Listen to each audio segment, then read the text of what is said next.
কি এক চুটকিতেই চেঞ্জ হয়ে গেল, তাই না? এতটাই কি সহজ? তো এটার পেছনে কতটা স্ট্রাগল আছে আমি তোমাদেরকে বলে বোঝাতে পারবো না। যেটা দেখছো এক চুটকিতে চেঞ্জ হয়ে গেল, এই জায়গাটা আমাকে করতে প্রায় 6 বছর লেগে গেছে। তারপরে আমি নিজের জন্য এইটুখানি জায়গা আমি করতে পেরেছি। হ্যালো এভরিওয়ান, আমি সঙ্গমিত্রা। তো আশা করি আমাকে অনেকে চেনো, অনেকে আবার চেনো না। তো আমি হচ্ছে একজন মেকআপ আর্টিস্ট, আমি অশোকনগরে থাকি। তো আজকে আমি নিয়ে এসেছি আমার কিছু গল্প, তো সেটাই তোমাদের সাথে শেয়ার করব। আশা করছি তোমাদের ভালো লাগবে। তো বিগত 6 বছর আমি মেকআপ ইন্ডাস্ট্রিতে আছি। তো মেকআপ ইন্ডাস্ট্রিতে যারা থাকে তাদের কিন্তু সবারই একটা স্বপ্ন থাকে যে নিজস্ব একটা স্টুডিও হবে, মনের মতন স্পেস অনেক থাকবে, যেখানে অনেক স্টুডেন্ট নিয়ে ক্লাস করানো যাবে, ইভেন অনেক ব্রাইডসদের একসাথে সাজানো যাবে। সেটা কিন্তু প্রত্যেকটা মেকআপ আর্টিস্টের স্বপ্ন থাকে। তো আমারও কিন্তু স্বপ্নটা ছিল, বাট স্বপ্নটা যতটা সহজ ভাবা বাস্তবে কিন্তু ততটাই কঠিন। এই যে একরত্তি একটা ছোট্ট ঘর থেকে কিন্তু আমি আমার জার্নিটা শুরু করেছিলাম। তো এই ফিলিংসটা আমি তোমাদেরকে বলে বোঝাতে পারবো না। তো লিটারেলি এই কটা দিন আমি একটা মাস, যেহেতু আমার 20 দিন প্রায় কাজটা করতে লেগেছে, এই কটা দিন খাওয়া ঘুম নেই। সকালবেলা উঠে ওই মিস্ত্রির সামনে বসে থাকতে হতো, কেন কি কী কাজ হচ্ছে সমস্ত কিছু নিজেকে দেখা। তো এটা ভাবতে ভাবতে আমি ভাবতে পারিনি যে আমি জায়গাটা পেয়ে যাব। তো যাই হোক, হঠাৎ করেই কিন্তু আমি এই জায়গাটা পেয়ে গেছিলাম। অনেকদিন ধরেই খুঁজছিলাম একটা বড় স্পেসের জায়গা, তো হঠাৎ করেই পেয়ে যাই। যাই হোক, যথারীতি আমি কাজ শুরু করে দিই আমার স্বপ্নের জায়গাটা করার জন্য। এখানে আমি আমার স্বপ্নের যেহেতু জায়গা, তো সেখানে আমি একটু জিনিসগুলোকে ছুঁয়ে দেখছিলাম। তো এই ফিলটা আমি তোমাদেরকে বলে বোঝাতে পারবো না। এই অ্যাচিভমেন্টটার পেছনে কিন্তু অবশ্যই তোমাদের ভালোবাসা, আমার পরিশ্রম এবং আমার আপনজন যারা আছে আমাকে সাপোর্ট করেছে, বিশেষ করে আমার হাজব্যান্ড, যার কথা আমি বলে শেষ করতে পারবো না। ও না থাকলে হয়তো আমি এই জায়গাটায় পৌঁছাতে পারতাম না।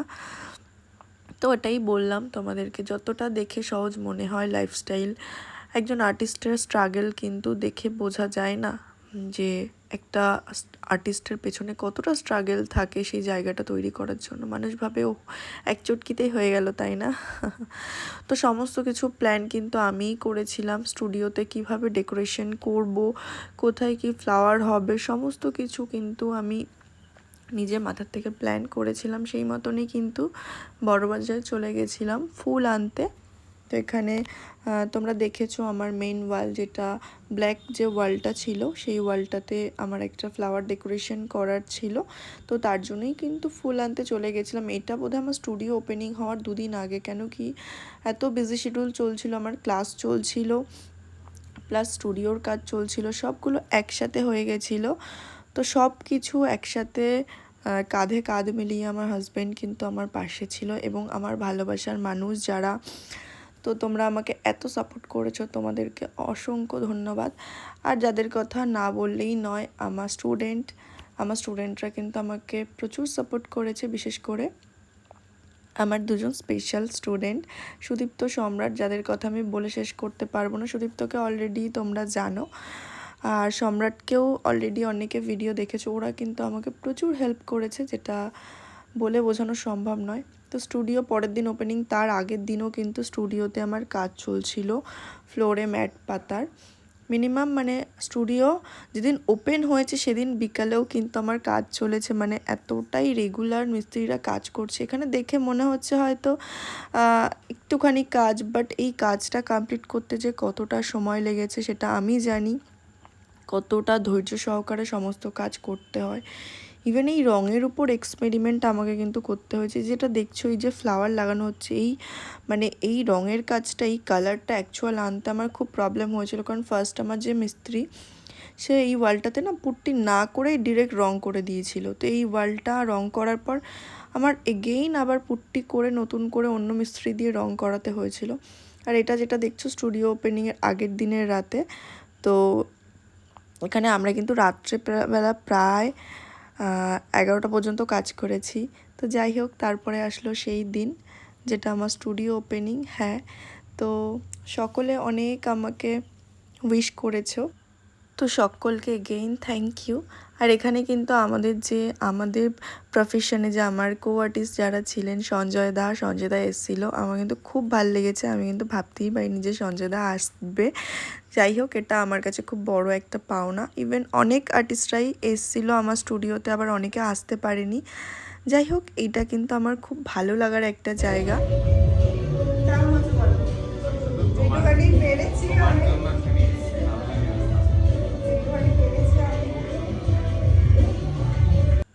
তারপরে চলে এলো চয়ন, পৌলমী ওরা। তো মোটামুটি যারা হাবড়া অশোকনগরে থাকো তারা তো পৌলমী, চয়ন আর সঞ্জয় দা সবাইকেই চেনো।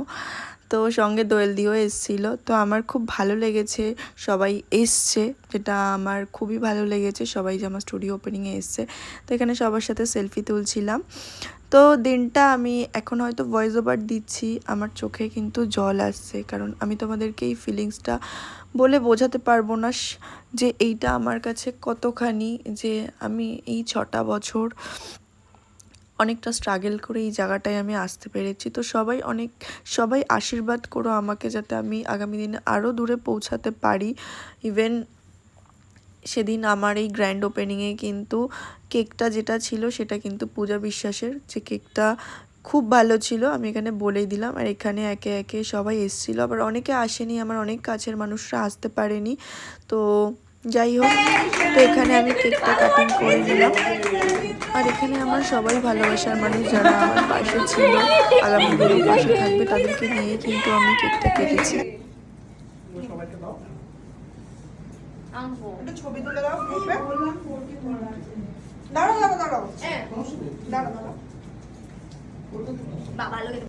তো যাদেরকে তোমরা এই মুহূর্তে ফ্রেমে দেখতে পাচ্ছ, তারা কিন্তু সবাই আমাকে প্রচুর মেন্টালি সাপোর্ট করেছে। এই জায়গাটা যখন আমি স্টুডিওটা পাই, মানে আমি কোথা থেকে কি কাজ করব আমি বলে বোঝাতে পারবো না যে কতটা টেনশনে ছিলাম যে আদৌ পারবো কি পারবো না। যাই হোক, ভগবান সাথে ছিল, তাই জন্য আমি পেরেছি।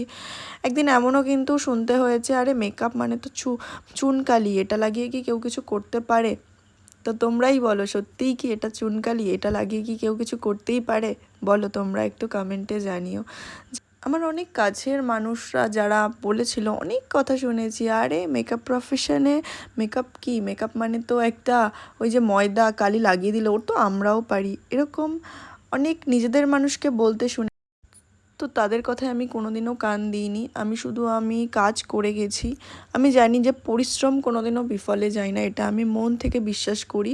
তো আমার কিন্তু প্রচুর ধৈর্য জীবনে, তো জীবনে কিন্তু পরিশ্রম কোনোদিনও ধোকা দেয় না। তো আমার টার্গেট ছিল, মানে মাথায় গেঁথে ছিল যে আমাকে স্টুডিও করতেই হবে একটা। আমার নিজের কাজ ছেড়ে কিন্তু আমি বেরিয়ে আসিনি। হ্যাঁ, জীবনে আপস অ্যান্ড ডাউন থাকবে, এই প্রফেশনে সব প্রফেশনেই থাকে, তো আপস অ্যান্ড ডাউন কিন্তু থাকবে। তো তার মানে এই নয় তুমি সেই মাঠ ছেড়ে চলে আসবে, সেটা যদি হয় তো জীবনে কেউ কোনোদিনই উত্তীর্ণ হতে পারবে না। তো আমি কিন্তু কখনো জায়গা ছেড়ে চলে আসিনি, আপস অ্যান্ড ডাউন অবশ্যই গেছে, ডিপ্রেশনে ভুগেছি, মেন্টালি চোখে জল এসছে, একা একা কেঁদেছি, এরকমও সময় গেছে, যেটা হয়তো সোশ্যাল মিডিয়া বা অনেক মানুষরাই জানে না, কারণ জানার কথাই না, একান্ত কিন্তু এগুলো নিজের কষ্ট, যেটা বলে বোঝানো সম্ভব না। আর এখানে এই ভিডিওটা করেছিল হচ্ছে সম্রাট। এই যে সম্রাটের কথা আর কি বলবো, তোমরা দেখেছো এই যে সুদীপ্ত আর সম্রাট, ওরা দুজন কিন্তু মানে কাজের থেকে আমাকে প্রচুর সাপোর্ট করেছে, মানে হেল্প করা, যে আমার একার পক্ষে কিন্তু পসিবল ছিল না এত কিছু করা। আমার হাজবেন্ড, সঙ্গে সুদীপ্ত, সম্রাট, এই যে সঙ্গমিত্রাস লেখাটা, এই সঙ্গমিত্রাস লেখাটার পিছনে অনেক স্ট্রাগল আছে। জানি না তোমরা কতটা আমার ভিডিও দেখে বুঝতে পেরেছো বা বুঝতে পারবে। তো সকলকে এগেইন থ্যাংক ইউ। আর আমি লোকেশনটা বলে দিই, আমার নতুন লোকেশন হচ্ছে স্টুডিওর হচ্ছে অশোকনগর 8 নম্বর স্মার্ট পয়েন্ট, যেটা রিলায়েন্সের স্মার্ট পয়েন্ট, সেটারই 2nd ফ্লোরে কিন্তু আমার নতুন স্টুডিও। তো সবাইকে এগেইন ওয়েলকাম। তো এখন কিন্তু আমার অনেক বড় স্পেস হয়ে গেছে ক্লাস করানোর জন্য, এবং যারা আমার ব্রাইডস আছো তারা স্টুডিওতে এসেও সাজতে পারো। তো এই ভিডিওটাতে বলার মতো আমার আর কোনো ভাষা নেই। তো সবাইকে এগেইন বলবো, সবাই আশীর্বাদ করো, এইভাবে আমাকে ভালোবেসো, সাপোর্ট করো, যাতে আগামী দিনে আমি আরও দূর পৌঁছাতে পারি। Thank you.